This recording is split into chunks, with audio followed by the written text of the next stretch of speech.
Afghan refugees का जो मामला है उस पर पख्तूनख्वा हुकूमत का बड़ा एक वाज़ेह किस्म का मौक़िफ़ है कि अपनी रिवायात को देखते हुए हम कभी भी लोगों को इस तरीके से, जिस तरह पहले हुआ कि लोगों को जाके बॉर्डर पे छोड़ दिया गया बेसर सामानी की हालत में, बच्चों को, खवातीन को, बुजुर्गों को, और उससे पाकिस्तान का इमेज खराब हुआ है ह्यूमन राइट्स के हवाले से, वो सबके सामने है। क्योंकि ये फेडरल सब्जेक्ट है, इलीगल जो फॉरेनर्स होते हैं, लेकिन हमारे सूबे में हमने कैंप लगा लिए हैं। हमारे सूबे में वॉलंटियर बुनियाद पर जो जाना चाहता है हम उसको फैसिलिटेट करेंगे, उनको खाना खिलाएंगे, इज्जत देंगे और अपने अखराजात के ऊपर उनको इज्जत से छोड़ के भी आएंगे। जो यहाँ से लोगों को लेके आते हैं उनके लिए भी हमारा यही रवैया होगा और यही हमारी रिवायात है। लेकिन सूबे की पुलिस, सूबे की इंतजामिया किसी को भी जबरदस्ती नहीं निकालेगी वहां से, ये क्लियर मैसेज है, किसी को भी नहीं निकालेगी।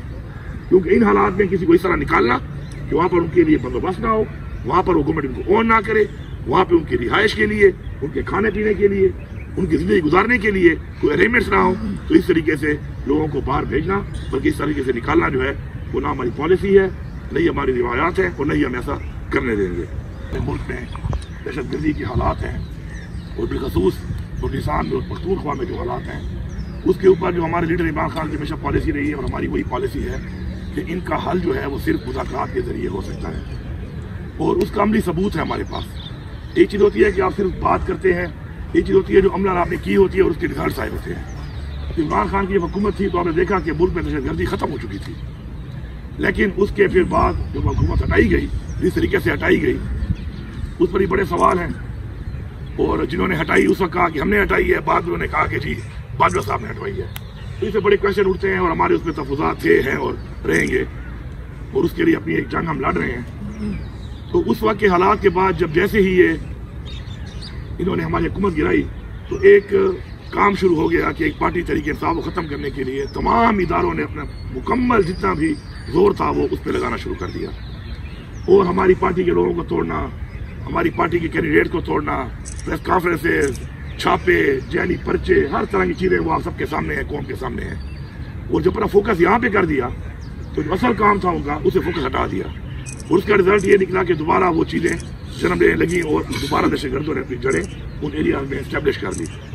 इसमें दरमियान में एक और चीज़ जो साथ साथ होती रही वो ये थी कि अवाम के दरमियान और इदारों के दरमियान एक गैप आ गया, एतमाद खत्म हो गया और एतमाद खत्म होने की वजह से मजीद ये चीज़ बढ़ती गई और इनको पता भी नहीं चल रहा था, क्योंकि जब अवाम आपके साथ ना हो तो आप ऐसी किसी जंग का और ऐसे इलाकों में आप उस चीज़ का मुकाबला नहीं कर सकते। हमारी एक 2200 किलोमीटर की एक तवील एक बॉर्डर है और ये बॉर्डर जैसे मुल्क के साथ नहीं है, ये वो मुल्क के साथ हमारी बॉर्डर है कि जिसमें 2 सुपर पावर सिर्फ जंग नहीं लड़ी बल्कि जंगें हारी हैं उन्होंने। वहाँ पर पहली जंग जो रशिया के साथ हुई उसमें तो पाकिस्तान ने भी एक तरह से वो जंग में हिस्सा लिया, बाकायदा जिहाद का ऐलान करके। तो मैं समझता हूँ कि वो जंग फिर अफगानिस्तान ने नहीं जीती, पाकिस्तान ने भी साथ मिलकर जीती वो जंग। दूसरी जंग के टाइम हमारी पॉलिसी चेंज थी और जिहाद के बजाय हम अमेरिका की सपोर्ट में आ गए और उससे ये रिजल्ट निकला कि हालात हमारे कशीदा होना शुरू हो गए अफगानिस्तान के साथ और जो अब तक वो कशीदगी के हालात मजीद बदतर होते जा रहे हैं। तो मैं अभी भी ये बात करूँगा कि जो मैंने बार बार कहा, हुकूमत संभालने के बाद कहा, हर मीटिंग में कहा और तकरीबन 3.5 महीने पहले मेरी इस बात पे आमादगी की इदारों ने और फेडरल गवर्नमेंट ने कि आप TOR बनाएं और अफगानिस्तान के साथ मुज़ाकरात के लिए हम आगे बढ़ेंगे। तो TOR भेजे हुए तकरीबन 3-3.5 महीने हो गए हैं। बार बार मैं रिमाइंडर भी दे रहा हूँ कि मेरे साथ बैठो इस पर, क्योंकि सर मैंने जिरगे भी किए, पहले छोटा मैंने एक जिरगा बनाया, उसके बाद फॉलोड बाय एक बड़ा जिरगा जो हमने हर कौम से बंदे लेके भेजना था अलॉन्ग विद जो फेडरल गवर्नमेंट ने हमें लोग देने थे अपने। तो हमारा काम मुकम्मल है उस लिहाज से, लेकिन यहाँ से हमें कोई जवाब भी नहीं आ रहा, हमारे साथ बैठ के इस पर बात भी नहीं की जा रही। तो मैं फिर दोबारा ये कहूँगा कि हमें इसके ऊपर संजीदगी से सोचना चाहिए, इसके बगैर कोई हल नहीं है इसका। और आपके सामने जो हालात चल रहे हैं उसका जो रिजल्ट आ रहा है दोबारा, वो अभी रिसेंटली जो एक वाकया हुआ है काटलांग में। अब काटलांग का जो ये इलाका है, जहाँ जहाँ भी बॉर्डर कहीं पे जाके लगती है तो उसके नीचे के इलाके भी उससे जारी बात है फिर मुतासिर होना शुरू हो जाते हैं अगर आप प्रॉपरली अपनी रीट को बहाल ना करें। आप पूरे साउथ के भी में देख रहे हैं, नीचे के जो जिले हैं वो इस वक्त सारे के सारे जो है दहशतगर्दी की साथ में आए हुए हैं। इस जो ऊपर वाला इलाका है इसमें भी 9 महीने पहले हमारे एक SSP जो है एजाज साहब शहीद हुए यहाँ पर। इधर ही दहशतगर्द मौजूद थे और उनसे मुकाबले में वो शहीद हुए। और इसी इलाके में इनके जो एलिमेंट्स हैं ये पाए जाते हैं। और उसके अंदर 2 बड़े मेजर जिनके बहुत बड़े हेड बनी थे, 2 टेररिस्ट यहाँ पे मारे गए। लेकिन अनफॉर्चुनेटली कैपेसिटी की कमी है और ये फेडरल गवर्नमेंट की जिम्मेवारी है कि उसके अंदर हमारे 10 बेगुनाह शहरी खवातीन, बच्चे और हमारे शहरी जो है उसमें शहीद हो गए, जिस पे हम मजम्मत भी करते हैं और हमारी जिम्मेदारी भी है कि अपने शहरी को हमें तहफ़्फ़ुज़ देना है। तो अब मैं जो हमेशा ही बात करता हूं कि हर चीज में सियासत ना की जाए। मुझे निहायत ही अफसोस है फेडरल गवर्नमेंट के ऊपर, उनके मिनिस्टर्स पे और वज़ीर आज़म पे कि जिस तरीके से हमारे शहरी शहीद हुए और इन्होंने उसको ऐसा रंग दिया जैसे कुछ हुआ ही ना हो, जबकि फेलियर इनका है। मैं यहाँ पे वादे करता हूँ कि इंटेलिजेंस बेस्ड ऑपरेशन होते रहते हैं उन एरियाज में जहाँ पे इत्तला मिलती है कि टेररिस्ट मौजूद है या कोई तश्कील आ रही है। उसमें हमारी पुलिस भी होती है, CID भी काम करती है और आर्मी इदारे लॉ एनफोर्समेंट एजेंसी भी काम करती है। इस IBO के अंदर ना हमारी हुकूमत को पता था और ना हमारी पुलिस थी इसके अंदर। ये प्योर ऑपरेशन था और उन इदारों का था कि जो फेडरल गवर्नमेंट के नीचे आते हैं। बजाय अपनी कैपेसिटी बेहतर करने के, बजाय अपनी गलती मानने के, अफसोस करने के, उल्टा उसको एक और रंग देना मेरे ख्याल में आंखें बंद करने वाली बात है। और आंखें बंद करने से ये मसले हल नहीं होते। हमारा ये फर्ज है कि कोलेक्टरल डैमेज पहले भी हुआ है आम शहरियों का, मुख्तलिफ जो मेजर ऑपरेशन हुए। अब ये जो छोटे छोटे इस तरह के जो IBOs हैं जो ऐसे इलाकों में होते हैं, अगर उनमें भी ये काम होगा तो हम उसकी मजम्मत भी करते हैं और हम इसको बर्दाश्त भी नहीं करेंगे। ये एक क्लियर मैसेज है हमारा। हम अपने लोगों के साथ खड़े हैं, हमारी ये जिम्मेदारी है और अपनी कैपेसिटी बिल्डिंग हम कर रहे हैं। 30 अरब रुपया जब से हुकूमत आई है हमने CID और पुलिस को दिया है, स्ट्रेंथन करने की अपनी पुलिस को। लेकिन इस तरीके से ऑन बोर्ड किए बगैर इस तरह का कोई एक्शन करना और उसके बाद जो रिजल्ट आए उस रिजल्ट के ऊपर बजाय फेडरल गवर्नमेंट को सच्चाई बयान करने के इस तरह के बयान देना ये काबिल मुजम्मत है। इसके साथ साथ जो है दूसरी बात कि हमारा जो प्रोविंशियल एक्शन प्लान है उस पर हमने काम शुरू किया हुआ है और हमने अपना प्रोविंशियल एक्शन प्लान जो बनाया है वो हमने ये चीजें मद्देनजर देखकर बनाया है कि इससे पहले जो तजर्बात हुए, जो चीजें हुई, उनका क्या रिजल्ट आया और अब हम कैसा प्लान बनाएंगे जिससे हमें अच्छे रिजल्ट आएंगे। उसके अंदर अल्हम्दुलिल्लाह हमने तो वर्किंग शुरू की हुई है और उसको हम ऑन ग्राउंड इस तरीके से कर रहे हैं, उसके बड़े अच्छे नतीजे आ रहे हैं। आपने खुद देखा करक के अंदर हमला हुआ और अवाम निकली कि हम अपनी पुलिस के साथ हैं, फोर्सेस के साथ हैं और हम मुकाबला करेंगे दहशतगर्दी का। इस तरह लक्की की अवाम ने इसी तरीके से ऐलान किया कि अगर कोई हमला होगा, दहशतगर्दी होगी तो हम भी खड़े होंगे। और फॉलोड बाय हमारे और जो जिले हैं उनके अंदर भी माशाल्लाह एक ऐसा अवाम के एतमाद के साथ एक ऐसा लाइमल बनाया जा रहा है कि अवाम साथ खड़ी हो और अपनी फोर्सेस जब खड़ी होगी दहशतगर्दी का मुकाबला भी करेगी और खात्मा भी करेगी। लेकिन यहाँ पर जो रवैया फेडरल गवर्नमेंट और इनकी पॉलिसीज का है उससे जो रिजल्ट आ रहे हैं, आते रहे हैं और आगे जो मैं देख रहा हूँ वो बिल्कुल बड़े खतरनाक है।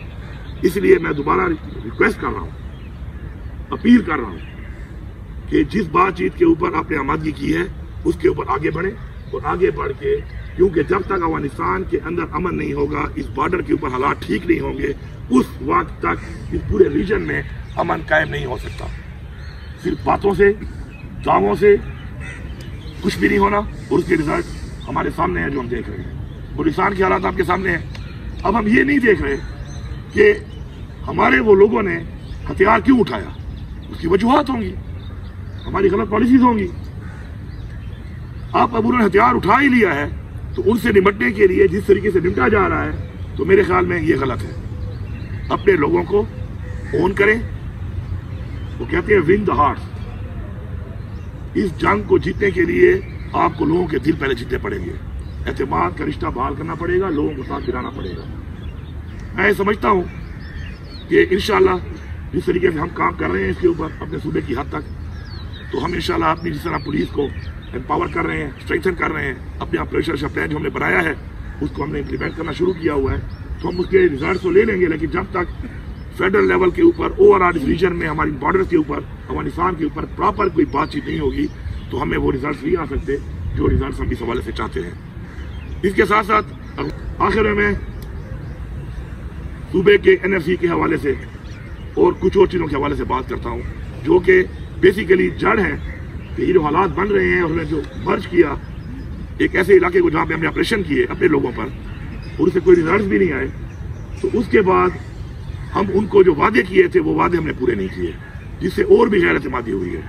इस वक्त एनएफसी ना देना 58-57 लाख आबादी आने के बाद उस सूबे को, उस सूबे के साथ और उस सूबे की उस आवाम के साथ जो उनके साथ मुंसलिक हुई है, मर्ज हुई है, उनके साथ एक बहुत बड़ी ज्यादती है।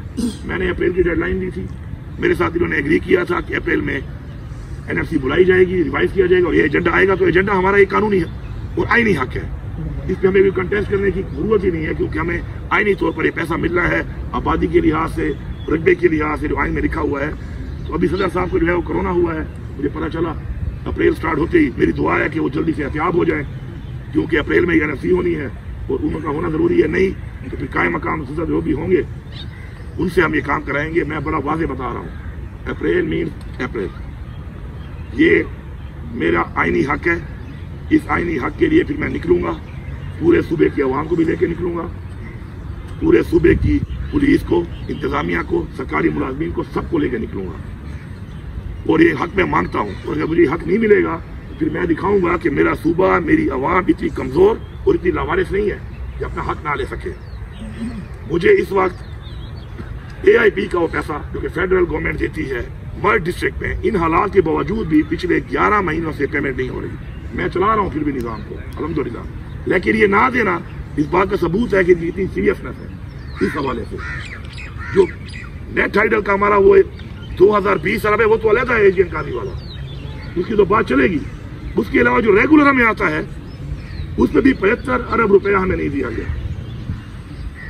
ये साबित करता है इनकी सीरियसनेस को रिगार्डिंग KP एक सूबा और फिर मर्ज एरिया जो कि मर्ज होकर हमारे साथ आया।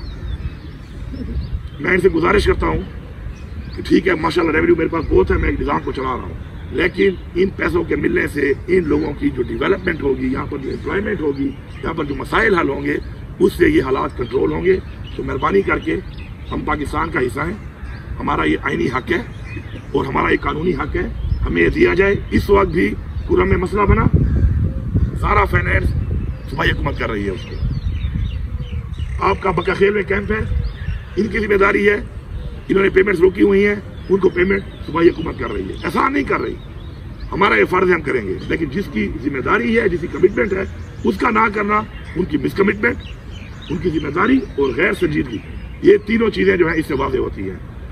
और मैं आखिर में इतना ही कहूंगा कि जो ये बातें मैंने की हैं, जिसे मैंने टाइम लाइन भी दे दी है, जिसे मैंने मौके भी दे दिया है, इसके ऊपर आगे फिर जो भी चीज आएगी सामने तो उसे भी आपको भी कौन को भी इंशाल्लाह इससे आगाह किया जाएगा।